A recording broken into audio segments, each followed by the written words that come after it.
اللهم صل وسلم.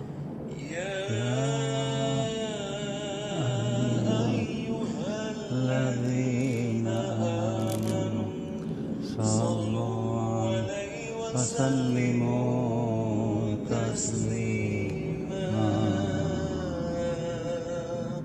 اللهم صل على سيدنا محمد وعلى آله وصحبه وسلم. اللهم صل على سيدنا محمد وعلى آله وصحبه وسلم. اللهم صل على سيدنا محمد وعلى آله وصحبه وسلم. اللهم صل على سيدنا محمد وعلى آله وصحبه وسلم. اللهم صل على سيدنا محمد وعلى آله وصحبه وسلم. اللهم صل على سيدنا محمد وعلى آله وصحبه وسلم. اللهم صل على سيدنا محمد وعلى آله وصحبه وسلم.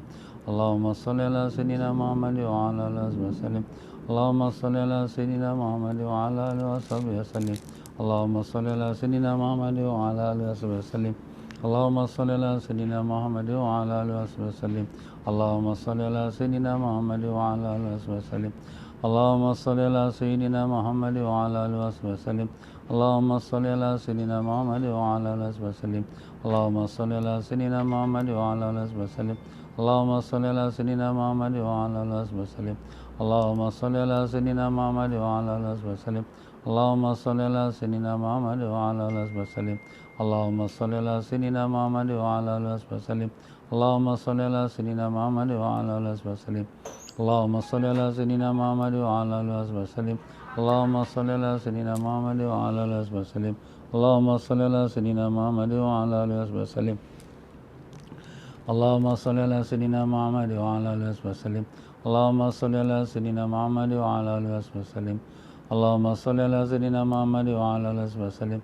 اللهم صل على سيدنا محمد وعلى آله وصحبه وسلم. اللهم صل على سيدنا محمد وعلى آله وصحبه وسلم. اللهم صل على سيدنا محمد وعلى آله وصحبه وسلم. اللهم صل على سيدنا محمد وعلى آله وصحبه وسلم. اللهم صل على سيدنا محمد وعلى آله وصحبه وسلم. اللهم صل على سيدنا محمد وعلى آله وصحبه وسلم. اللهم صل على سيدنا محمد وعلى آله وصحبه وسلم. اللهم صل على سيدنا محمد وعلى آله وصحبه وسلم. اللهم صل على سيدنا محمد وعلى آله وصحبه وسلم. اللهم صل على سيدنا محمد وعلى آله وصحبه وسلم. اللهم صل على سيدنا محمد وعلى آله وصحبه وسلم. اللهم صل على سيدنا محمد وعلى آله وصحبه وسلم. اللهم صل على سيدنا محمد وعلى آله وصحبه وسلم. اللهم صل على سيدنا محمد وعلى آله وصحبه وسلم. اللهم صل على سيدنا محمد وعلى آله وصحبه وسلم. اللهم صل على سيدنا محمد وعلى آله وصحبه وسلم. اللهم صل على سيدنا محمد وعلى آله وصحبه وسلم. اللهم صل على سيدنا محمد وعلى آله وصحبه وسلم. اللهم صل على سيدنا محمد وعلى آله وصحبه وسلم. اللهم صل على سيدنا محمد وعلى آله وصحبه وسلم. اللهم صل على سيدنا محمد وعلى آله وصحبه وسلم. اللهم صل على سيدنا محمد وعلى آله وصحبه وسلم. اللهم صل على سيدنا محمد وعلى آله وصحبه وسلم. اللهم صل على سيدنا محمد وعلى آله وصحبه وسلم. اللهم صل على سيدنا محمد وعلى آله وصحبه وسلم. اللهم صل على سيدنا محمد وعلى آله وصحبه وسلم. اللهم صل على سيدنا محمد وعلى آله وصحبه وسلم. اللهم صل على سيدنا محمد وعلى آله وصحبه وسلم. اللهم صل على سيدنا محمد وعلى آله وصحبه وسلم.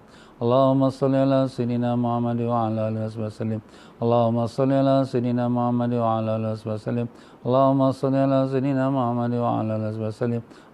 صل على سيدنا محمد وعلى آله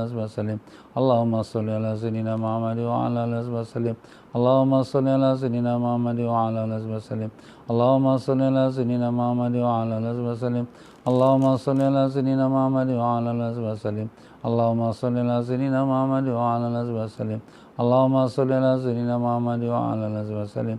اللهم صل على سيدنا محمد وعلى آله وصحبه وسلم. اللهم صل على سيدنا محمد وعلى آله وصحبه وسلم. اللهم صل على سيدنا محمد وعلى آله وصحبه وسلم. اللهم صل على سيدنا محمد وعلى آله وصحبه وسلم. اللهم صل على سيدنا محمد وعلى آله وصحبه وسلم. اللهم صل على سيدنا محمد وعلى آله وصحبه وسلم. اللهم صل على سيدنا محمد وعلى آله وصحبه وسلم. اللهم صل على سيدنا محمد وعلى آله وصحبه وسلم. اللهم صل على سيدنا محمد وعلى آله وصحبه وسلم. اللهم صل على سيدنا محمد وعلى آله وصحبه وسلم. اللهم صل على سيدنا محمد وعلى آله وصحبه وسلم. اللهم صل على سيدنا محمد وعلى آله وصحبه وسلم. اللهم صل على سيدنا محمد وعلى آله وصحبه وسلم. اللهم صل على سيدنا محمد وعلى آله وسلم اللهم صل على سيدنا محمد وعلى آله وسلم اللهم صل على سيدنا محمد وعلى آله وسلم اللهم صل على سيدنا محمد وعلى آله وسلم اللهم صل على سيدنا محمد وعلى آله وسلم اللهم صل على سيدنا محمد وعلى آله وسلم اللهم صل على سيدنا محمد وعلى آله وسلم اللهم صل على سيدنا محمد وعلى آله وسلم اللهم صل على سيدنا محمد وعلى آله وسلم اللهم صل على سيدنا محمد وعلى آله وسلم اللهم صل على سيدنا محمد وعلى آله وسلم اللهم صل على سيدنا محمد وعلى آله وسلم اللهم صل على سيدنا محمد وعلى آله وسلم اللهم صل على سيدنا محمد وعلى آله وصحبه وسلم.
اللهم إني أقدم إليك بين يدي كل نفس ولمحة ولحظة وخطرة وطرفة يطرف بها أهل السماوات وأهل الأرض وكل شيء هو كائن في علمك أو قد كان أقدم إليك بين يدي ذلك كله. الحمد لله رب العالمين. اللهم صل وسلم على سيدنا محمد وعلى آله في كل لحظة أبدا عدد نعم الله وإفضاله. اللهم ربنا آتنا من لدنك رحمة وعلمنا من لدنك علما سبحانك لا علم لنا إلا ما علمتنا إنك أنت العليم الحكيم. بسم الله الرحمن الرحيم. نوينا التعلم والتعليم والتذكر والتذكير والنفع والانتفاع والإفادة والاستفادة والحث على تمسك بكتاب الله العزيز وسنة رسوله والدعاء إلى الهدى والدلالة على الخير ابتغاء وجه الله تعالى ورضوانه وقربه وثوابه وسبحانه. اللهم صل على سيدنا محمد وآله وسلم. اللهم ألهمنا علما نفقه به أوامرك ونواهيك ورزقنا فهما نعرف به كيف نناجيك يا أرحم الراحمين. اللهم إنا نسألك فهم النبيين وحفظ المرسلين والهام الملائكة المقربين. اللهم أغننا بعلم وزينا بالحلم وأكرمنا بالتقوى وجملنا بالعافية يا أرحم الراحمين. اللهم إنا نستودعك ما قرأناه أو نقرأه في هذا المجلس وما قبله وما بعده فاحفظه علينا حتى ترده إلينا وقت احتياجنا إليه يا أرحم الراحمين.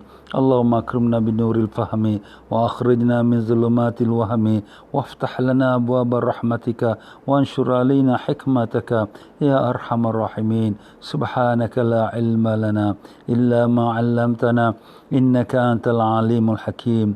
وصلى الله على سيدنا محمد وعلى آله وصحبه وسلم. اللهم يا من مقاليد الأمور كلها بيده وإليه يرجع الأمر كله يا فتاح يا عليم افتح علينا فتحا قريبا. وصلى الله على سيدنا محمد وعلى آله وصحبه وسلم. بسم الله الرحمن الرحيم. رب اشرح لي صدري ويسر لي أمري واحلل عقدة من لساني يفقه قولي وسدد لساني واهدي قلبي وافعل كذلك بأحبابي أبدا وارزقنا كمال فتوح العارفين والفقه في الدين مع كمال الإخلاص والصدق واليقين والعافية والغنى والنصر والحفظ والنفع والانتفاع وخير الدارين وعلوم الأولين والآخرين. اللهم افتح علينا وعلى ذريتنا فتوح العارفين. اللهم علمنا ما ينفعنا وانفعنا بما علمتنا وزدنا علما. اللهم يا معلم إبراهيم علمنا، يا مفهم سليمان فهمنا. إلهنا أنت مقصودنا ورضاك مطلوبنا، أعطنا محبتك ومعرفتك. وصلى الله على سيدنا محمد وعلى آله وصحبه وسلم والحمد لله رب العالمين. تقبل الله منكم منا منكم تقبل يا كريم. Alhamdulillah Rabbil Alamin wa bihi nasta'in ala umuri dunya waddin. Allahumma salli wa sallim wa barik ala habibir rahman wa sayyidil akwan al-hadir ma'a man salla alaihi fi kulli zaman wa makan wa ala alihi wa sahbihi wa tabihi bi ihsan. Muslimin dan muslimat rahimakumullah. Assalamualaikum warahmatullahi wabarakatuh. Alhamdulillah, syukur kita kepada Allah Ta'ala dengan limpah kurnia dan taufik hidayatnya telah diperkenankan kita untuk bersama-sama dalam mengikuti pengajian Fardu Ain yang sedang kita bicarakan. Para jemaah sekalian semua, apa khabar? Alhamdulillah, mudah-mudahan Allah panjangkan umur, sedang sihat walafiat, disembuhkan semua penyakit, dikabulkan sekalian hajat, ditanamkan iman dan taqwa, dibukakan pintu ma'rifat, dimatikan semua kita dalam iman, dalam Islam, dalam husnul khatimah, dan ditemukan kita dengan Rasulullah sallallahu alaihi wasallam, mendapat barakah dan syafaatnya. Amin ya rabbal alamin. Alhamdulillah para jemaah sekalian, pada pengajian semalam kita telah selesaikan daripada membicarakan tentang sujud tilawah dan sujud syukur. Sujud yang di dalam selain daripada sujud solat, kita ada 3 jenis sujud. Sujud tilawah, sujud syukur dan sujud sahwi. Adapun sujud sahwi, dia hanya dalam solat. Adapun sujud syukur, dia hanya di luar solat. Dan ada pun sujud tilawah, dia ada dalam solat dan juga ada di luar solat. Jadi kita kena faham perkara itu jelas, iaitu sujud sahwi hanya dalam solat. Itu dilakukan di saat akhir sebelum kita beri salam, kita sujud sahwi kalau ada keperluannya. Dan ada pun sujud syukur, itu di luar solat. Jadi sujud syukur ini maknanya kita bersyukur atas nikmat kurnian Allah Ta'ala. Dan dia tak boleh dalam solat, dia hanya di luar solat. Ya, jadi kalau kita dalam luar solat, kita dalam keadaan duduk, kita takbir Allah, aku sujud syukur kerana Allah. Kemudian lepas tu, kita takbir sekali lagi, Allahu Akbar, kita pun sujud. Dan dalam masa kita sujud tu, kita bacalah, sekurang-kurangnya kita baca Subhana Rabbil A'la wa bihamdih. Kalau ada apa-apa bacaan zikir, subhanallah, alhamdulillah, wa la ilaha illallah, Allahu akbar, ataupun baca doa Rabbana atina fid dunya, ataupun baca selawat pada Nabi sallallahu alaihi wasallam, semua tu perkara yang harus ya dalam sujud syukur. Syukur kerana Allah Ta'ala beri kita iman, syukur Allah Ta'ala beri kita sihat, syukur Allah bagi kita rezeki dan sebagainya. Kemudian kita dah selesai daripada perkara itu. Kalau kita nak berdoa pun dalam bahasa Arab ataupun doa yang ada daripada Quran atau hadis. Kalau doa itu dalam bahasa Melayu, kita bacakan dalam hati kita. Dalam masa sujud tu, kita bacakan dalam hati kita. Kemudian lepas tu, kita pun Allah Akbar, kita duduk dan kita beri salam kanan dan beri salam kiri. Itulah sujud syukur. Dia hanya di luar solat. Tak boleh dalam solat. Kalau dalam solat kita sujud syukur, batal kita punya solat. Ada pun sujud tilawah, sujud kerana sejadah, kerana membaca ayat Quran. Dalam Quran ada 15 ataupun ada 15 ayat sujud sejadah. Dan disunatkan kita sujud apabila kita sampai di penghujung ayat tersebut. Jadi kita pun sujud kita dalam kalau dalam solat, kita teruslah kita niat aku sujud tilawah Allahu Akbar, terus kita sujud. Kita pun bacalah ayat Quran, kita pun bacalah doa sujud sejadah. Ada doa yang panjang, doa yang paling pendek sekali ialah kita baca tasbih sujud seperti kita dalam solat. Subhana Rabbil A'la wa bihamdih 3 kali dan kemudian Allahu Akbar, kita naik balik. Itu keadaan solat. Kalau di luar solat, kita letak tepilah baca Quran kita yang kita baca tadi. Kemudian kita pun Allahu Akbar, aku sujud tilawah kerana Allah. Kemudian Allahu Akbar, kita sujud sekali lagi. Kita sujud. Dan kemudian bacalah Subhana Rabbil A'la wa bihamdi 3 kali. Kalau nak baca doa sujud sejadah ni memang ada, tapi panjang lah kan. Yang siapa dah hafal, baguslah, alhamdulillah. Kemudian lepas tu kita pun Allahu Akbar, kita duduk dan kita beri salam kanan, beri salam kiri. Tak ada baca tahiyat akhir, semua tak ada. Tetapi syarat sujud tilawah luar solat dan sujud syukur juga mestilah sempurna dalam keadaan kita boleh solat. Maknanya dalam keadaan menghadap kiblat, dalam keadaan berwuduk, dan kemudian dalam keadaan menutup aurat dan tidak menanggung najis, ya. Jadi dengan cara itu barulah kita sujud tilawah ataupun sujud syukur. Bagi mereka yang tak dapat mengerjakan sujud tilawah atau sujud syukur, atau tak dapat mengerjakan solat tahiyatul masjid kerana apa juga sebab-sebabnya, maka bacalah tasbih 4 kali. Subhanallah walhamdulillah wala ilaha illallah wallahu akbar wala haula wala quwata illa billahil aliyyil azim. Baca 4 kali, ia menyamai seperti sembahyang sunat 2 rakaat pahalanya. Tapi dah tentulah kalau kita ada kesempatan kita solat 2 rakaat itu yang terlebih afdal. Ya, begitulah ringkasan daripada pelajaran kita semalam. Dan pada hari ini masuklah kita pada bab yang baru, iaitu bab solat berjemaah. Jadi kita dah selesai daripada membicarakan bab solat secara sendirian, ya. Tetapi ada juga kita sentuh sikit-sikit tentang bab berjemaah. Jadi pada hari ini kita akan mulakan khusus dalam bicarakan tentang bab solat berjemaah.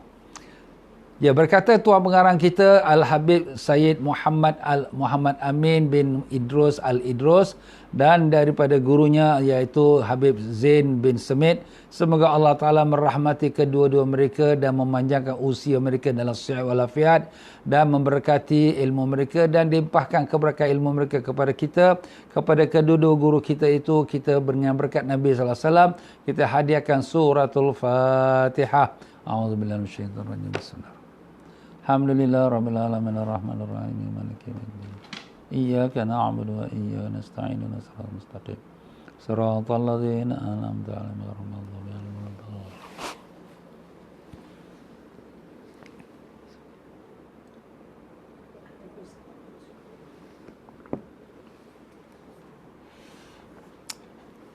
Solat berjemaah. Definisi solat berjemaah tu maknanya solat dalam kelompok, dalam rombongan, dalam ramai. Mana ada imam, ada makmum, itu solat berjemaah.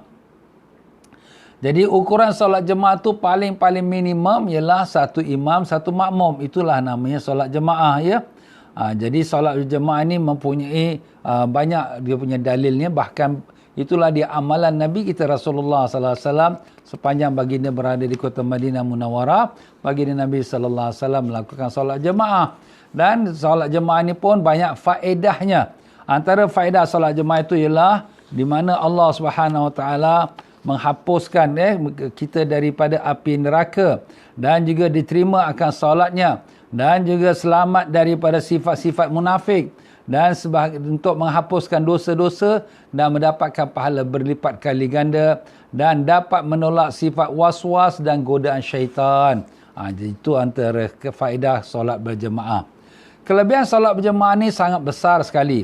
Bahkan tidak akan menganggap remeh, tak akan menganggap kecil, tak ada melainkan orang yang ada tanda-tanda sifat munafik.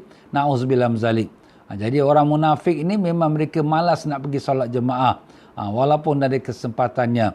Jadi orang yang ada tanda sifat munafik ini memang dia pandang rendah, Allah tak ada apalah solat jemaah ni. Tapi orang beriman, orang yang tahu hukum agama, mereka menganggap solat jemaah ni adalah satu amalan yang sangat besar sekali. Dan begitulah dia dalam hadis Nabi sallallahu alaihi wasallam memberitahu kepada kita bahawa solat berjemaah itu menyamai seperti 25 kali ganda daripada solat sendirian. Maknanya kalau kita solat sendirian dengan solat berjemaah, solat jemaah 25 kali ganda. Kita nak buat sembahyang ni nak 2 kali ulang pun dah malas dah. Macam mana nak buat ulangan 25 kali. Tapi solat jemaah sekali jalan, kita dapat 25 kali ganda. Itu kalau sekiranya 1 imam 1 makmum. Kalau sekiranya lagi ramai makmum, maka lagi banyaklah lipat kali gandanya. Itulah sebabnya kelebihannya solat berjemaah. Dan ada juga hadis yang menyebutkan lebih menyamai ke solat sendirian 27 kali ganda. Ada sebut 25, ada sebut 27. Alim-alim ulama mengatakan mungkin pada awalnya baginda Nabi SAW diberitahu sebagai lebih daripada solat sendirian 25 kali ganda. Tetapi kemudian pada akhirnya Allah Ta'ala menambahkan lagi, iaitu menjadi lebih daripada 27 kali ganda. Itulah kelebihan orang yang solat berjemaah. Ya, dan kemudian demikian pula solat berjemaah ini mendapat diperolehi kalau sekiranya orang yang dapat ikut pada imam itu walaupun di saat terakhir sekali. Umpamanya dia sampai ke masjid, dia nampak imam tengah duduk tahiyat akhir. Dia pun terus masuk Allahu Akbar. Kemudian imam pun kata Assalamualaikum warahmatullahi. Dapat tak pahala jemaah? Dapat pahala jemaah, ya. Selagi imam belum beri salam, dia kalau join dengan dia takbir, tapi takbir dia komplit. Allahu Akbar. Kemudian baru nak duduk, imam pun Assalamualaikum warahmatullahi. Jadi tak payah duduklah. Dia terus berdiri untuk diteruskan solat dia yang ketinggalan, iaitu 3 rakaat atau 4 rakaat atau sebagainya. Jadi itulah dia, kalau kita nampak di masjid, ya, kita masuk masjid, nampak imam tengah tahiyat akhir, jangan kita melengang-lenggok lah. Segeralah untuk kita ikuti imam di saat terakhir tu dan kita akan dapat pahala berjemaah. Hukum solat berjemaah ini terbagi kepada 7 hukum. Masya Allah. 7 hukum solat berjemaah. Yang pertama, dia adalah fardu ain. Fardu ain ini makna setiap satu orang itu mesti kerjakan solat secara berjemaah. Iaitu apa dia? Solat Jumaat. Solat Jumaat adalah merupakan fardu ain atas lelaki yang akil, yang berakal, yang sudah baligh dan yang muqim, yang duduk dalam rumah ataupun dalam negeri. Dia tidaklah dia bermusafir dan dalam sihat. Dia tak ada apa-apa halangan. Dan dia itu merdeka, bukan hamba abdi, ya. Jadi solat Jumaat ini merupakan fardu ain. Kalau dia tak mengerjakan solat Jumaat itu, maka berdosalah dia. Walaupun solat Jumaat sudah didirikan di tempat kampung dia atau bandar dia, tapi kerana dia tak mengerjakannya, maka dia berdosa. Kenapa? Kerana fardu ain itu mana setiap seorang lelaki. Lelaki lah ni, bukan orang perempuan. Orang perempuan tak wajib solat Jumaat, ya. Tetapi ada pun kalau sekiranya kita dalam keadaan masalah-masalah yang seperti COVID-19 ni, di mana keadaan membahayakan kalau kita berkumpul beramai dengan keadaan yang boleh berjangkit penyakit ini, maka dia termasuk dalam hukum darurat yang membolehkan kita untuk tidak solat berjumaat kerana ada berhalangan. Berhalangan ini ada bermacam-macam keuzuran. Seumpama kalau kita nak keluar rumah, kita tahu nak pergi solat Jumaat, tapi depan rumah kita ni ada harimau. Harimau, alamak, macam mana ni aku nak pergi solat Jumaat ini? Nak pergi nanti aku kena baham pula ni.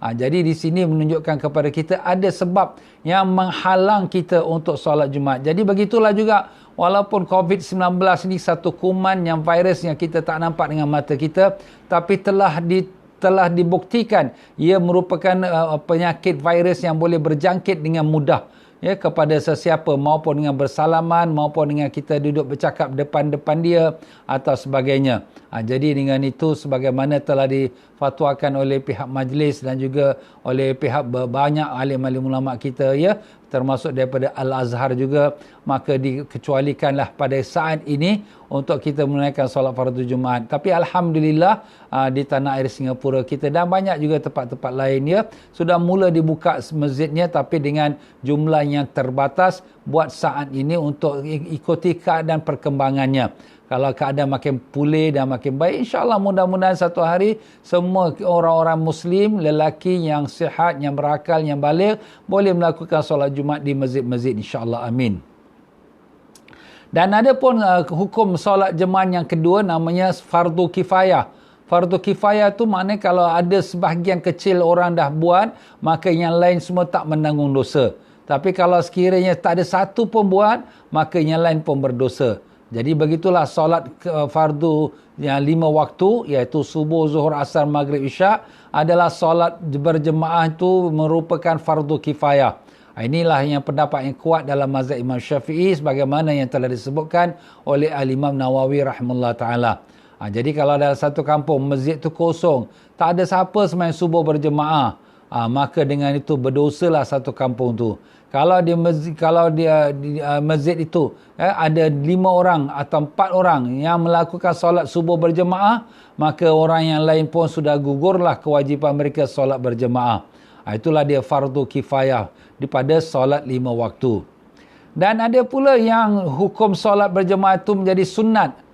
Sunat tu pada apa? Solat sunat yang disunatkan untuk dilakukan berjemaah. Seperti sunat Idul Fitri, sunat Idul Adha, solat tarawih, solat witir pada bulan Ramadan, solat gerhana bulan, gerhana matahari. Ini semua solat-solat sunat yang memang disunatkan untuk berjemaah.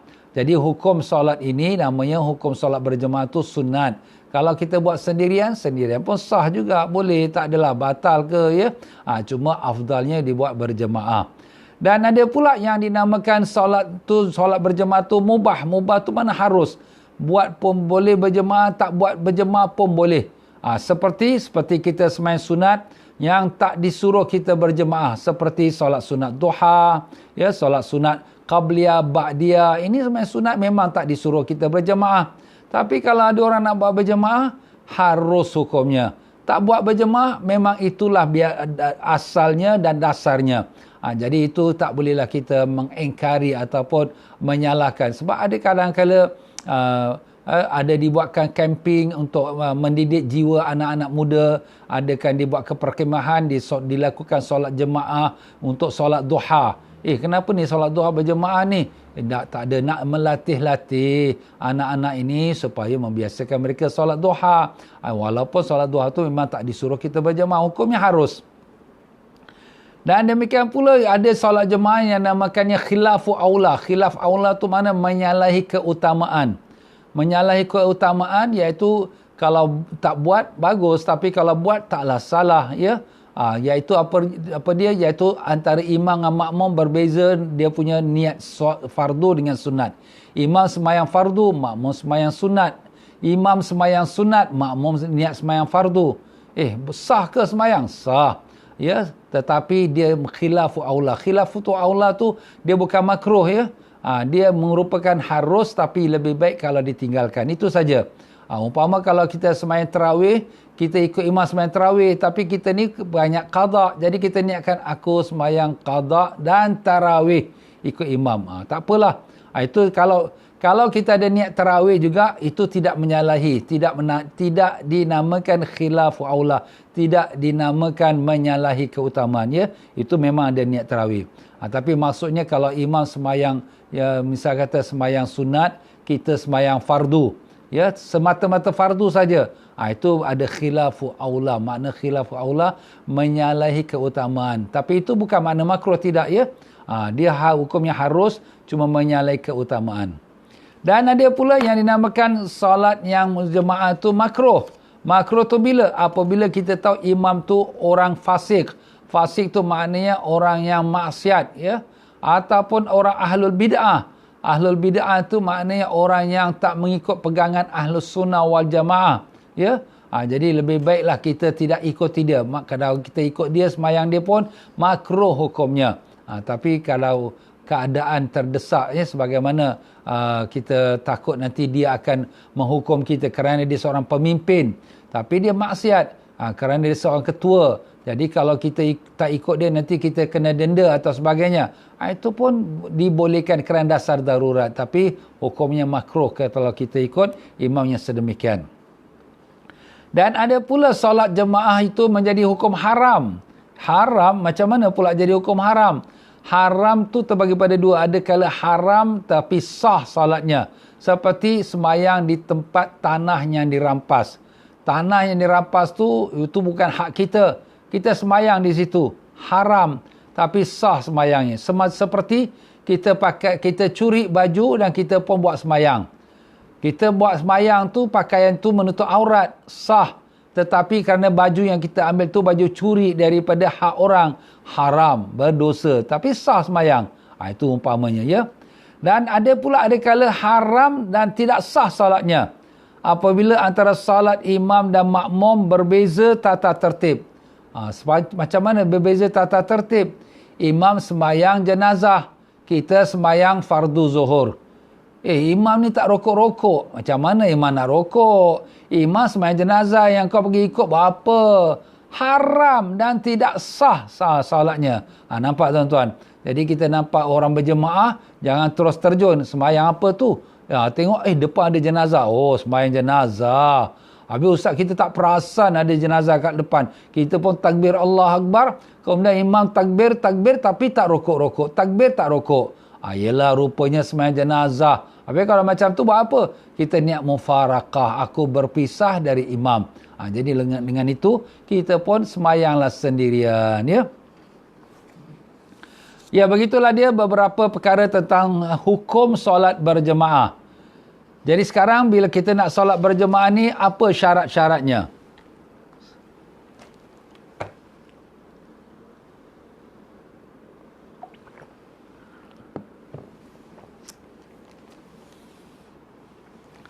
Syarat berjemaah itu ada beberapa perkara. Hendaklah imam tu tidak ummi. Ummi tu mana tidak betul bacaannya. Ya, jadi kalau imam tu mestilah dia melebihi daripada makmumnya. Maknanya kefasihannya, kebacaan dia, ya. Jadi hendaklah imam tu bacaan dia hurufnya betul. Kalaulah sekiranya ada dua, satu imam satu makmum, tapi dua-dua ni bacaan tak betul, ya, bacaannya tak fasih, maka kita ambillah salah satu. Tapi kalau ada satu tu fasih, makna fasih tu bacaan dia betul, dia ada belajar tajwid. Yang kawan ni tak ada belajar tajwid, dia pun baca pun ada silap-silap. Jadi yang bagus jadi imam, orang yang dah belajar tajwid dia jadi imam. Sebab tu Nabi kata, ya ummukum aqra'ukum li kitabillah. Menjadi imam kepada kamu orang yang paling baik bacaan kitabullah, itu Al-Quran. Itu yang pertama. Pernah satu rombongan daripada satu kabilah, mereka datang pada Nabi SAW memeluk agama Islam. Kemudian Nabi ajarkan mereka sembahyang berjemaah. Nabi SAW pun katakan, hendaklah menjadi imam kepada kamu orang yang paling bagus bacaan Qurannya. Maka yang terdapat di kalangan mereka ialah seorang budak, anak, umurnya lebih kurang 8 ke 9 tahun. Tapi dialah yang telah banyak membaca ayat Quran. Kerana dia sudah mula menghafal Quran sedikit dan bacaan yang bagus. Maka dia jadi imam kepada kaum dia yang ada terdiri pada orang-orang yang lebih tua daripadanya. Jadi itulah kita lihat kepada orang yang bacaan Qurannya lebih baik. Ya. Kalaulah sekiranya kita mendapati, jika terbukti di pertengahan solat, bahawa sang imam itu adalah ummi, makna bacaan Qurannya itu ada kekurangan. Lafaz dia, ghain dia ada tak betul, ra dia ada tak betul. Yalah, mungkin ada kekurangan pada diri dia lah, ya. Maka adalah wajib bagi makmum yang boleh baca yang lebih baik untuk bermufarakah ataupun berpisah atau keluar daripada solat berjemaah. Jadi keluar tu bukan nak kena keluar jalan kaki keluar, tidak. Hanya dia niat dalam hati, aku berpisah dari imam. Kita pun tak perasan imam ni bacaan dia tu tak sempurna. Tetapi bagi makmum yang lain yang memang makmum tu standard bacaan dia tu sama juga macam imam atau lebih rendah daripada imam, maka mereka punya solat tu betul sah. Tapi bagi mereka yang lebih standard ataupun bacaannya lebih baik ni bukan makna mesti jadi macam qari Quran, tidak. Nak jadi qari Quran macam musabaqah, siapa yang mampu, tak semua orang mampu. Tapi maksudnya bacaan dia tu betul, yang tidak merubahkan hurufnya dan tidak merubahkan maknanya. Itu yang penting. Tak merubahkan maknanya. Jadi kalau merubahkan makna dah larilah. Sebab tu di sini kalau ada orang yang lebih fasih kat belakang dia. Sebab tu kalau kita tengok, ya maaf kata, kalau sekiranya kita solat jemaah, ada ustaz silalah ustaz kita. Tak apa engkau. Kadang ustaz ni pun dia tawaduk, rendah diri. Ya, dia tak mula ke depan. Ya. Tapi kita kena fahamlah diri kita ni sebagai orang biasa. Kita pun bukanlah pandai sangat. Mungkin ada kekurangan kita. Biarlah orang alim tu jadi ke depan sebagai menjadi imam kita. Sebab selok-belok bacaan dan hukum-hukum dia lebih tahu apa yang apa nak dilakukan kalau berlaku sesuatu dalam solat, ya. Maka dia wajiblah dia bermufarakah kalau dia mengetahui imam tu bacaannya ada kekurangan, ya. Tetapi bagaimana kalau sekiranya imam tu bacaannya tu dalam perlahan, Perlahan tu maknanya sembahyang zuhur, sembahyang asar, kita tak dengar, kita pun tak tahu. Maka kalau kita tak dengar, kita pun tidak tahu, maka itu tidak batal solat kita, ya. Jadi kita husnuzan, sangka baik sajalah imam tu bacaan dia betul, ya. Jadi mengenai tentang kita berniat mufarakah meninggalkan imam itu adalah merupakan pegangan mazhab Syafi'i rahimahullah ta'ala dan juga Imam Malik dan juga Imam Abu Hanifah, ya. Itu yang pendapat yang mengatakan batal kalau orang yang lebih fasih bacaannya duduk menjadi makmum kepada imam yang bacaannya ada kekurangan. Itu hukumnya. Tetapi menurut sebahagian pendapat ulama yang di mana kalaulah solat itu sembahyang sir tu makna bacaan perlahan zuhur atau asar, maka di situ tidaklah dikira batal solatnya sebab dia tak tahu imam tu baca yang sedemikian, ya.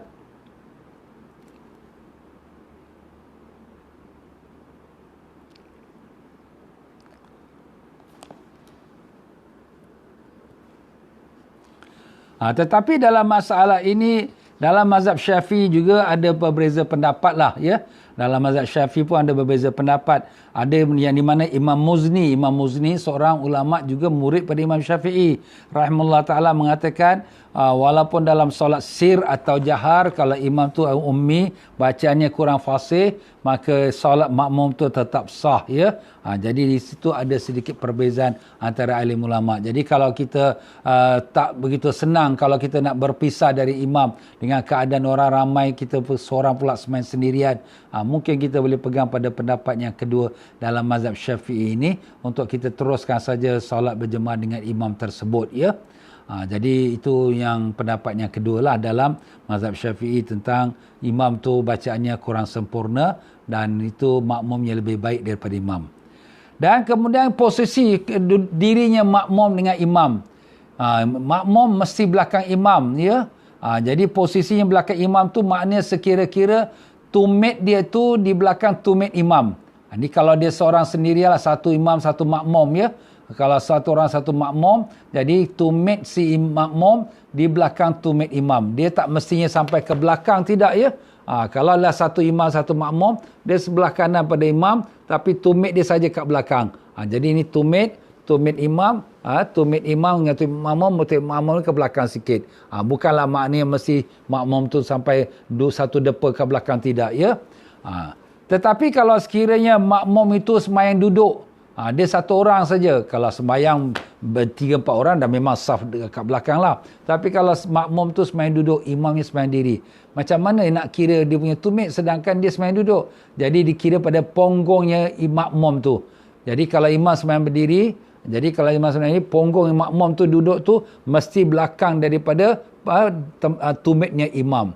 Jadi tumit imam, kalau kita dapat gambarkan ni tumit imam, jadi makmumnya ponggong tu kat belakang daripada tumit imam. Itu dia cara dia, ya.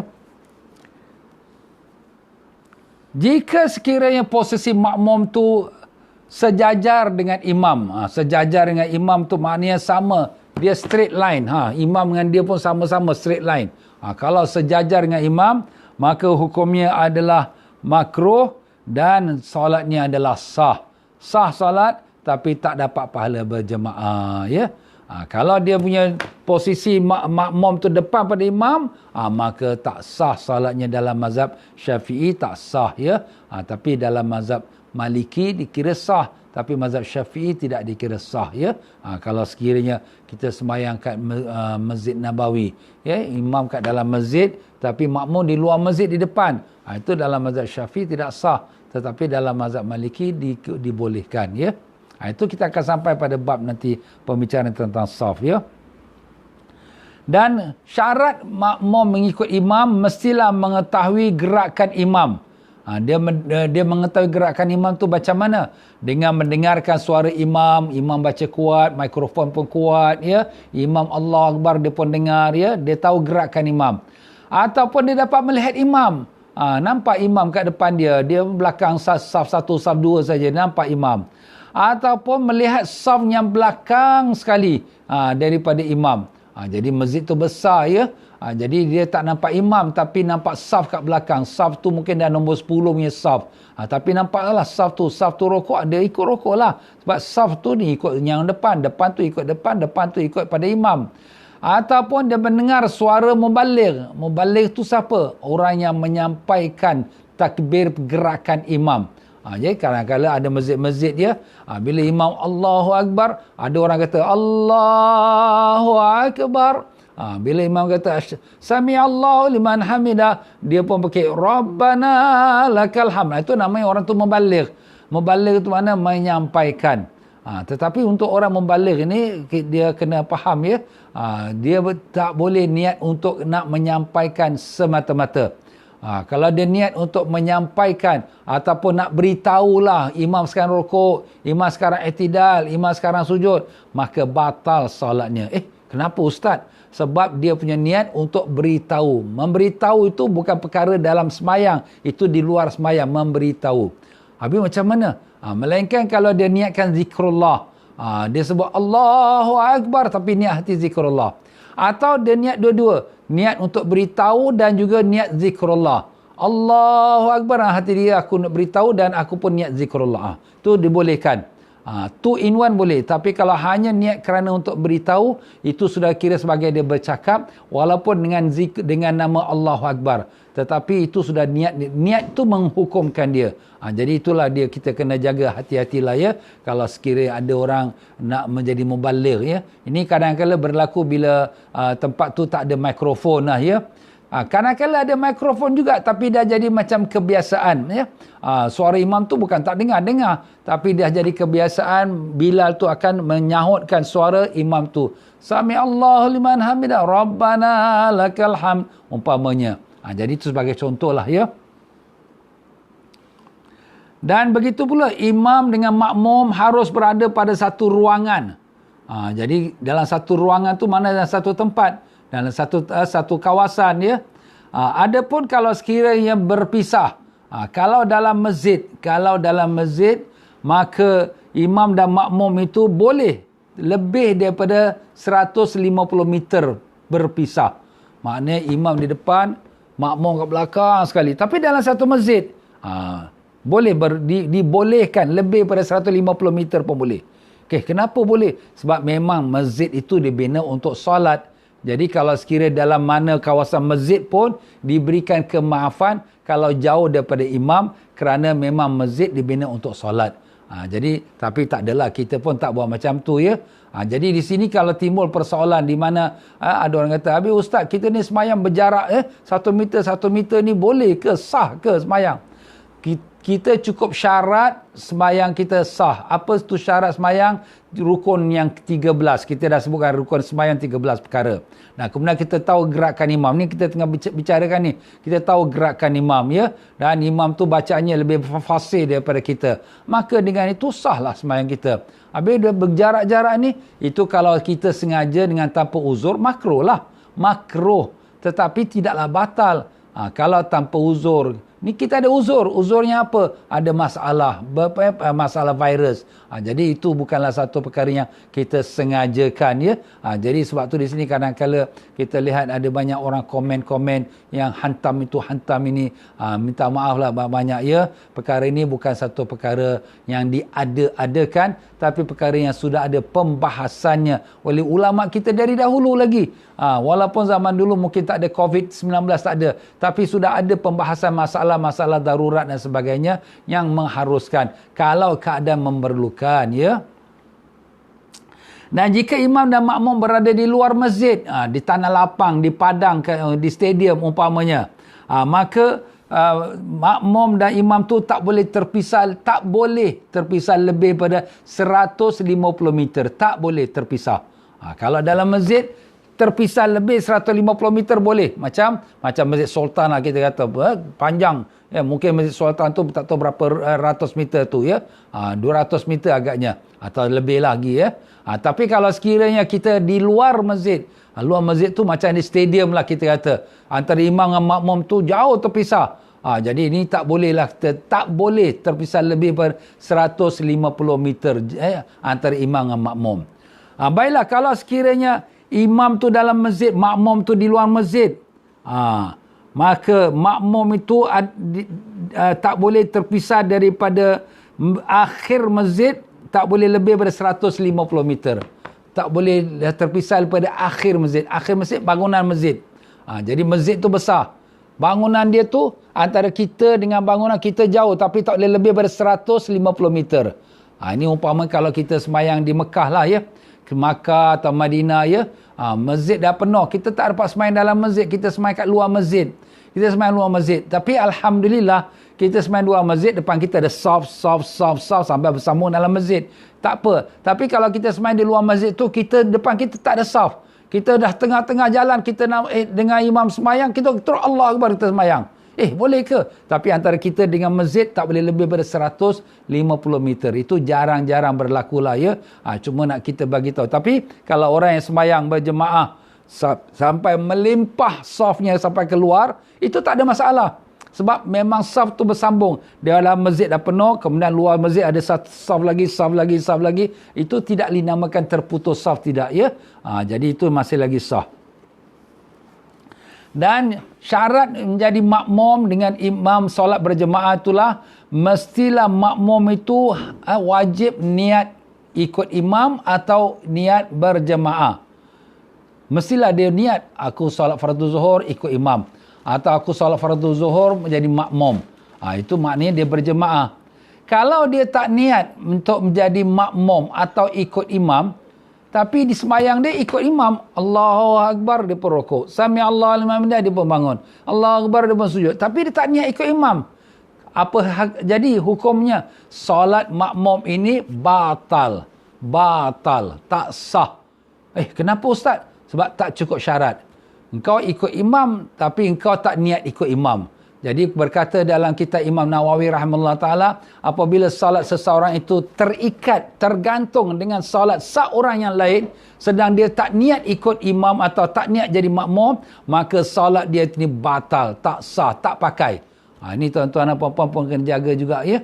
Kadang-kadang kita yelah, ini kadang-kadang terlupa ni dimaafkan lah ya, kalau terlupa tak sengaja. Tapi kalau kita dah tahu dalam hukum ni, jangan kita buat macam tu ya. Sebab ada juga orang yang ikut imam semayang tasbih umpamanya. Imam semayang tasbih, dia ikut saja tapi tak payah kita niat ikut imam. Tapi malam rokok kita rokok, imam tidak, tak sah semayang si makmum tu, tak sah ya. Itu kita kena ingat syaratnya ikut imam ya. Maaf tuan-tuan ya.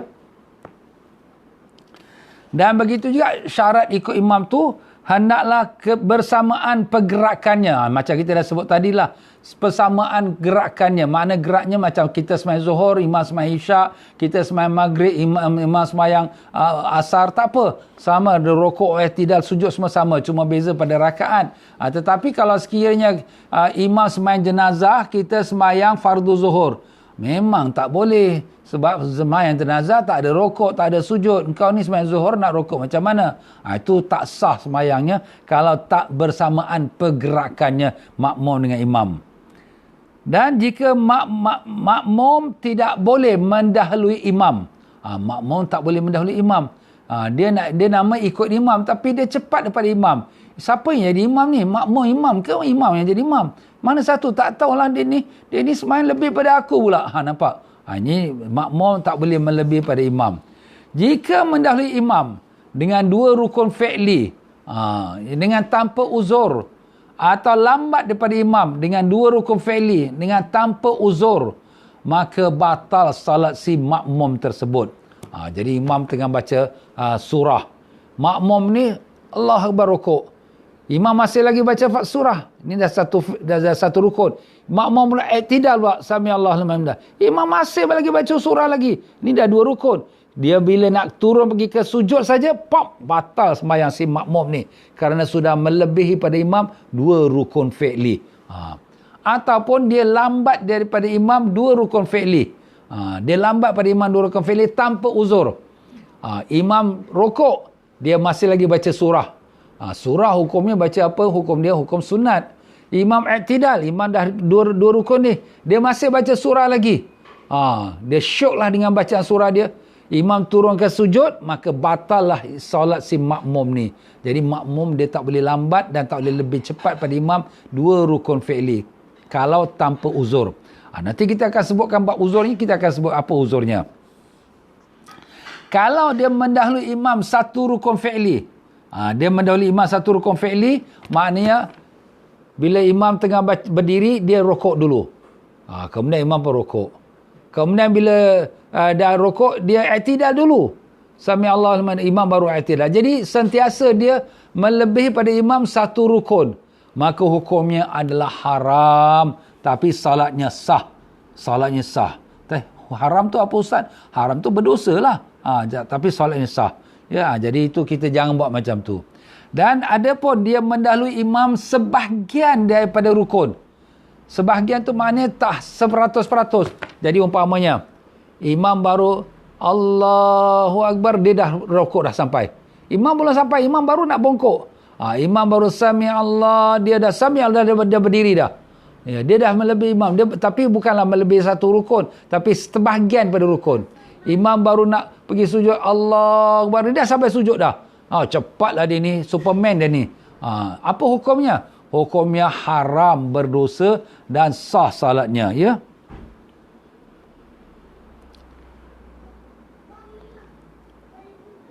Kepada mereka yang berbuat demikian, Nabi sallallahu alaihi wasallam telah memberitahu kepada kita, tidakkah takut seseorang kamu yang mendahului imam, yang di mana nanti kepala dia di yaumul qiyamah akan ditukarkan kepala himar. Himar tu keldai.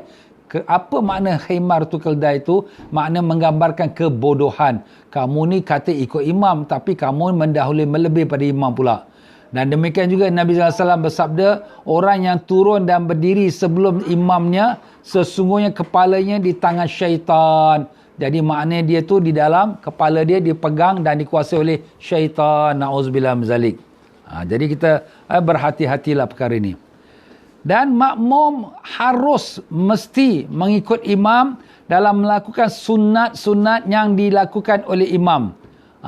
Jadi kalau sekiranya imam semayang, dia ada sujud tilawah, Allahu Akbar, ada sujud tilawah, itu sunat. Makmum wajib ikut. Kalau imam dalam solat dia terlupa ke apa, dia sujud sahwi, itu sunat. Makmum wajib ikut, ya. Jadi di sini makmum wajib mengikuti imam dalam semua pergerakan imam yang sunat, ya. Tapi ada juga ada juga gerakan imam yang sunat yang tidak diwajibkan makmum ikutinya. Macam mana? Maknanya kalau sekiranya imam tu meninggalkan doa kunut. Imam tinggalkan doa kunut. Ustaz, kita sembahyang subuh kat Mekah ni imam tak baca doa kunut. Habis kita nak baca boleh? Boleh. Sebab dia tak menyalahi pergerakan. Imam Sami Allah liman hamidah, Rabbana lakal hamd, panjang sikit kan. Kadang bacaan dia panjang masa berdiri tu. Kita pun Allah maghfirli ya ghafur wa sallallahu alaihi wasallam Muhammad alhamdulillah rabbil. Sekejap aja. Tak sampai, mungkin 5 second pun tak sampai. Jadi kita ambil doa kunut yang pendek. Habis imam tak buat, kau buat tahu kenapa? Boleh. Selagi tak menyalahi pergerakan imam, ya. Kalau menyalahi pergerakan imam, itu tak boleh lah. Macam kita tadi sebut sujud tilawah. Sujud tilawah tu imam sujud. Jadi kita tak mau sujud. Alah, ni sunat, aku tak nak sujud. Batal solat kita. Faham? Tak boleh kita menyalahi pergerakan imam. Tapi kalau tak menyalahi pergerakan imam, hukumnya harus, ya. Dan ada pun uzur yang dibolehkan untuk kita lewat daripada mengikuti imam. Allahu alam. Kita panjang juga nanti nak cerita ni. Ya, jadi kita berhenti pada masalah uzur lah yang membolehkan kita untuk lewat daripada mengikuti imam, ya. Baiklah tuan-tuan dan puan-puan, ya, sampai situ saja untuk kita petang ini insya-Allah. Sebenarnya kita dalam menuntut ilmu ni tak perlu kita kelang kabut, ya. Yang penting kita dapat faham dan dapat kita amalkan dan dapat kita sampaikan, ya. Jadi maupun ni orang lelaki atau orang perempuan, ya, kalau dia solat berjemaah dengan suami di rumah ataupun dengan di masjid, ya, kalau masjid pun dah mula buka untuk semua orang, kita kena perhatikanlah adab-adab dan juga syarat-syarat berjemaah. Dan insya-Allah kita akan sama lagi kalau Allah panjangkan umur sihat walafiat. Insya-Allah besok kita akan bertemu lagi. Jadi ingat itu tuan-tuan dan puan-puan rahimakumullah. Insya-Allah malam ini siapa ada kelapangan silakan. Saya pun ada kuliah malam ni lepas maghrib jam 7.45 di Masjid Sultan ya. Masjid Sultan dalam membicarakan tentang buku Syama'il Muhammadiyah, iaitu kitab yang membicarakan peribadi Nabi sallallahu alaihi wasallam ya. Dan pada malam ini juga lepas Isyak jam 9 malam di Masjid Hasanah. Ya, Masjid Hasanah iaitu pengajian kitab Al-Hikam, kitab tasawuf ya. Jadi siapa ada kelapangan silakanlah ya. Kalau dah penat tak apalah, rehat pun tak apa ya. Baiklah tuan-tuan dan puan-puan, sampai situ saja saya minta maaf banyak. Ya. Kalau ada salah silap kekurangan saya, marilah sama-sama kita baca istighfar, minta ampun daripada Allah SWT. Astaghfirullahalazim. Astaghfirullahalazim. Astaghfirullahalazim. Subhanakallahumma bihamdika asyhadu an la ilaha illa anta astaghfiruka wa atubu ilaik. Wabillahi taufiq wal hidayah. Wassalamualaikum warahmatullahi wabarakatuh.